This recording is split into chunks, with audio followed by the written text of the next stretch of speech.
بسم اللہ الرحمن الرحیم۔ السلام علیکم ورحمۃ اللہ وبرکاتہ۔ آج ہم نے آپ کی اردو کی درسی کتاب میں سے جمیل الدین علی کے ملی نغمے جیوے جیوے پاکستان کا انتخاب کیا ہے۔ جیوے جیوے پاکستان کی تشریح، مرکزی خیال اور خلاصہ سمجھنے سے پہلے میں آپ کو جمیل الدین صاحب کا مختصر سا تعارف بیان کرتی ہوں۔ نوابزادہ مرزا جمیل الدین احمد خان دہلی ہندوستان میں پیدا ہوئے۔ دہلی سے BA کیا اور محکمہ انکم ٹیکس میں افسر ہو گئے۔ پھر ایوان صدر میں بھی آپ نے افسر بکار خاص، نیشنل بینک میں senior executive vice president, Pakistan banking council میں اعلیٰ عہدوں پر فائز رہے۔ مجلس قائمہ برائے سائنس اور تعلیم کے چیئرمین کے عہدے پر بھی خدمات انجام دیں۔ علی صاحب نے ادب کے میدان میں متعدد انعامات اور ایوارڈز حاصل کیے۔ ٹیلی ویژن پر ملی نغموں کے بانی اور کمپیئر رہے۔ پاکستانی مندوب کی حیثیت سے چین، روس، امریکہ، عراق، برلن اور روم اور بھارت میں شرکت کی۔ غزلوں، دوہوں، سفرناموں، کالموں کے متعدد مجموعے شائع ہوئے۔ کئی مجموعے ابھی زیر طباعی تھے کہ آپ اپنے خالق حقیقی سے 2015 میں جا ملے۔ دنیا میرے آگے، تماشا میرے آگے، نقار خانے میں، لا حاصل اور جیوے جیوے پاکستان جیسی کتابیں اور شعری مجموعے ان کے ادبی شاہکار ہیں۔ تو بچوں، یہ تھا مختصر سا تعارف جمیل الدین علی صاحب کا۔ اس ملی نغمے کا مرکزی خیال، یہ ملی نغمہ ایسا ملی نغمہ ہے کہ یہ زبان زد عام ہے۔ آج بھی اتنا ٹائم گزر گیا، اس کے باوجود بھی ہر بچے کو یہ ملی نغمہ یاد ہے۔ اس نغمے میں کہا گیا ہے کہ پاکستان کے لاکھوں لوگوں نے قربانیاں دی ہیں، تبھی ہمیں جا کے اس دنیا میں سکون سے رہنے کے لیے زمین کا ایک ٹکڑا ملا ہے۔ شاعر نے اس ملی نغمے میں یہ دعا دی ہے کہ یہ ہمیشہ قائم اور دائم رہے۔ اس ملی نغمے کا خلاصہ یہ ہے کہ لاکھوں قربانیاں دے کر حاصل کردہ زمین کا یہ ٹکڑا، ہمارا وطن پاکستان، رنگ برنگے پھولوں کی پھلواری ہے۔ یہ ایک سر ہے، دھن ہے، پرندوں کا مدھر نغمہ ہے۔ یہ ہمارے دلوں سے اٹھنے والی ایک ترنگ ہے۔ ہندوؤں اور انگریزوں کے ظلم کے ستائے مسلمانوں کے لیے ایک جائے پناہ ہے۔ یعنی مسلمانوں کو اتنا تنگ کیا تھا ہندوؤں نے اور انگریزوں نے، تو ہمارے لیے ایک اللہ تعالیٰ کی طرف سے ہمیں یہ انعام ہے جو کہ قائد اعظم کی محنت اور مسلمانوں کی انتھک محنت سے ہمیں یہ حاصل ہوا۔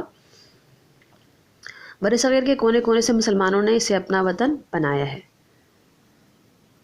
اور اس کا قیام کیسے ہوا، کتنی قربانیاں دی گئیں، وہ سب لوگ اس دنیا سے رخصت ہو گئے۔ شاعر کہتے ہیں کہ اب ہمارا کام یہ ہے کہ ہم متحد ہو کر کام کریں اور پاکستان کا نام روشن کریں۔ بچوں، نظم میں یا نغمے میں موجود مشکل الفاظ کے معنی پہلے میں آپ کو بتاتی ہوں، پھر اس کے بعد میں آپ کو اس نظم کی تشریح، مختصر سی تشریح آپ کے سامنے بیان کروں گی۔ نیاری کا مطلب ہوتا ہے الگ، جدا، سونا ملی مٹی کو بھی کہا جاتا ہے۔ من کا مطلب ہوتا ہے دل، پنکھ پر کو کہتے ہیں، جھرمٹ، مجمع، اجتماع، مہکی مہکی، خوشبودار۔ پھلواری کہتے ہیں پھولوں کی جو کیاری ہوتی ہے، جہاں ترتیب سے پھول لگائے جاتے ہیں، وہ اسے پھلواری کہا جاتا ہے۔ پنچھی پرندے کو کہتے ہیں۔ دھن کا مطلب ہوتا ہے سر، موسیقی۔ جھیلنا، جھیل کا مطلب ہوتا ہے برداشت کرنا، کسی چیز کو سہنا۔ اور روشن، روشن کا مطلب ہوتا ہے درخشاں۔ اچھا، اب ہم نغمہ پڑھتے ہیں آپ کے سامنے۔ جیوے جیوے، جیوے جیوے پاکستان، پاکستان پاکستان، جیوے پاکستان۔ جیوے جیوے، جیوے پاکستان۔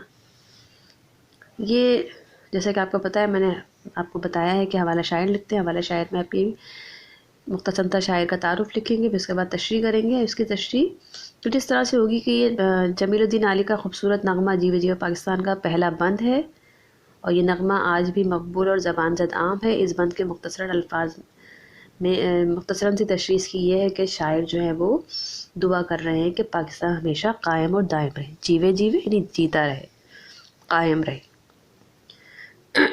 اس کے بعد دوسرا بند آپ کے سامنے ہے، مہکی مہکی روشن روشن پیاری پیاری نیاری، رنگ برنگے پھولوں سے ایک سجی ہوئی پھلواری، پاکستان پاکستان جیوے پاکستان۔ جمیل الدین علی کہتے ہیں کہ پاکستان زمین کا ایک مقدس ٹکڑا ہے۔ پاک زمین، پاک لوگ، صوبے، علاقے، ان کی تہذیب، ثقافت، ان کی زبانیں، غرض کے ہماری سرزمین پر ہر طرح کا رنگ موجود ہے، اور یہ وطن، یہ پیارے لوگوں کا پیارا وطن ہے۔ ہر صوبہ، ہر علاقہ، ہر زبان، ہر قوم ایک پھول کی طرح ہے، اور انہی پھولوں سے سجی ہوئی اس پھلواری کا نام کیا ہے؟ پاکستان۔ تیسرا بند پڑھتی ہوں۔ من پنچھی جب پنکھ ہلائے، کیا کیا سر بکھرائے، سننے والے سنے تو ان میں ایک ہی دھن لہرائے، پاکستان پاکستان جیوے پاکستان۔ من پنچھی یعنی کہ برے صغیر پاک و ہند کے لاکھوں مسلمانوں نے آزادی کا نعرہ لگایا، تو پاکستان میں ان کے دل کی، پاکستان جو ہے وہ ان کے دل کی دھڑکن بن گیا، جس کو حاصل کرنے کے لیے انہوں نے اپنی جانوں کی بھی بازی لگا دی۔ یعنی لاکھوں مسلمانوں کے دلوں کی دھڑکن نے مل کر ایک نغمہ کائنات میں بکھیر دیا، اور اس نغمے کا نام ہے پاکستان۔ لاکھوں دلوں کی دھڑکن، لاکھوں دلوں کا نغمہ، پھر کروڑوں مسلمانوں کا یہ نغمہ گیت بن گیا۔ بند نمبر 4، بکھرے ہوں کو بچھڑے ہوں کو ایک مرکز پر لایا، کتنے ستاروں کے جھرمٹ، بکھرے ہوں کو بچھڑے ہوں کو ایک مرکز پر لایا، کتنے ستاروں کے جھرمٹ میں سورج بن کر آیا، پاکستان پاکستان جیوے پاکستان۔ بکھرے ہوں کو بچھڑے ہوئے کو ایک مرکز پر لایا، یعنی یہاں شاعر کہہ رہے ہیں کہ مسلمان جو کہ برصغیر پاک و ہند میں رہ رہے تھے، اور ان کے ساتھ ہندوستان کے ہندو بھی تھے، اور وہاں پر ہندوؤں کی اکثریت تھی۔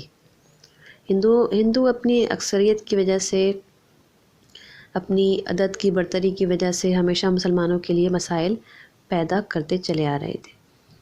تو پاکستان ایک ایسی سرزمین ہے کہ اس سرزمین نے تمام مسلمانوں کو ایک خطے پر متحد کیا، ایک خطہ زمین پر اکٹھا کیا، اور اس کے علاوہ قیام پاکستان کے وقت ہندوؤں اور سکھوں نے جو مل کر پری پلان حملے کیے تھے مسلمانوں پر، جن سے لاکھوں مسلمان جو ہے وہ متاثر ہوئے تھے، تو ان سب مسلمانوں کے دکھوں کا مداوع جو ہے وہ پاکستان کی شکل میں ہمیں ملا۔ پاکستان سے برصغیر پاک و ہند کے تمام مسلمانوں کو ایک مرکز عطا کیا گیا۔ دنیا کی ممالک اگر ستاروں کی طرح ہیں، تو پاکستان ان کے درمیان ایک روشن سورج بن کر ابھرا، اور اس کا ایک نظریہ اور ایک مشن ہے ہم سب کا، اور اسی نظریے کے تحت پاکستان بنا تھا۔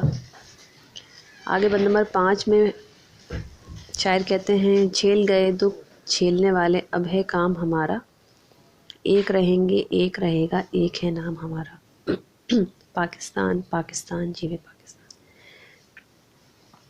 اس بند میں جمیل الدین علی کہتے ہیں کہ پاکستان لاکھوں مسلمانوں کی قربانیوں کا صلہ ہے۔ جھیل گئے دکھ جھیلنے والے، اب اس جملے کا مطلب سمجھاتی ہوں آپ کو کہ مسلمان جو کہ اس ملک کو حاصل کرنے کے لیے انہوں نے کتنی قربانیاں دی، ان کے گھروں کو جلایا گیا، معصوم بچوں کو قتل کیا گیا، مسلمان ماؤں بہنوں بیٹیوں کی عزتوں کو پامال کیا گیا، مسلمانوں کی جائیداد پر قبضہ کیا گیا، تو یہ وہی لوگ ہیں جنہوں نے دکھ جھیلے تھے۔ شاعر بتانا چاہتے ہیں کہ یہ وطن ہمیں پلیٹ میں سجا کر پیش نہیں کیا گیا، اور لاکھوں مسلمانوں کی غم و الم کی ایک داستان ہے جس کے بعد پاکستان بنا، مگر وہ سارے لوگ دکھ سہ کر، درد و دکھ سہے انہوں نے، اور وہ اب اس دنیا میں موجود نہیں ہے، پاکستان بنا کر اس دنیا سے چلے گئے ہیں۔ تو اب پاکستان کی تقدیر جو ہے وہ ہمارے ہاتھ میں، اس کو عظیم ملک بنانے کے لیے ہمیں منظم اور متحد رہنا ہے۔ اب یہ ہم پر منحصر ہے، ہم پہ ڈیپینڈ کرتا ہے کہ ہم اس ملک کو کتنا مضبوط اور کتنا پرامن بناتے ہیں۔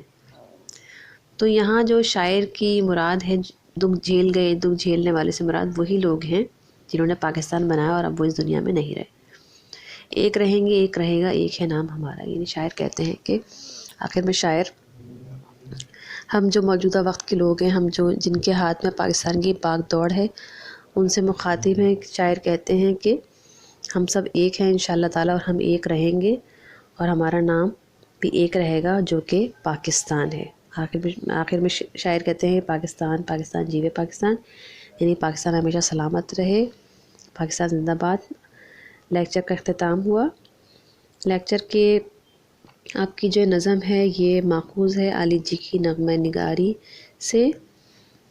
سبق کے آخر میں، نظم کے آخر میں جو ہے وہ مشقی سوالات ہیں۔ اس پہ سوال نمبر 1 ہے، ایک سجی ہوئی پھلواری شاعر نے کسے کہا ہے؟ ایک سجی ہوئی پھلواری شاعر نے پاکستان کو کہا ہے۔ جھیل گئے دکھ جھیلنے والے سے شاعر کی کیا مراد ہے؟ یہ میں نے آپ کو آخری بند میں بھی سمجھایا ہے، اس کا مطلب وہی ہے۔ شاعر نے اس نغمے کے پہلے بند کی تشریح کیجیے، وہ تشریح میں نے کی ہے، آپ اس کو وہی لکھیے گا۔ شاعر نے آخری بند میں کیا پیغام دیا؟ آخری بند کی تشریح بھی میں نے آپ کے سامنے کی ہے۔ آج تک کے لیکچر اتنا ہی کافی ہے، اس کو اجازت دیجیے۔ اللہ حافظ، فی امان اللہ، اپنا بہت زیادہ خیال رکھیے گا۔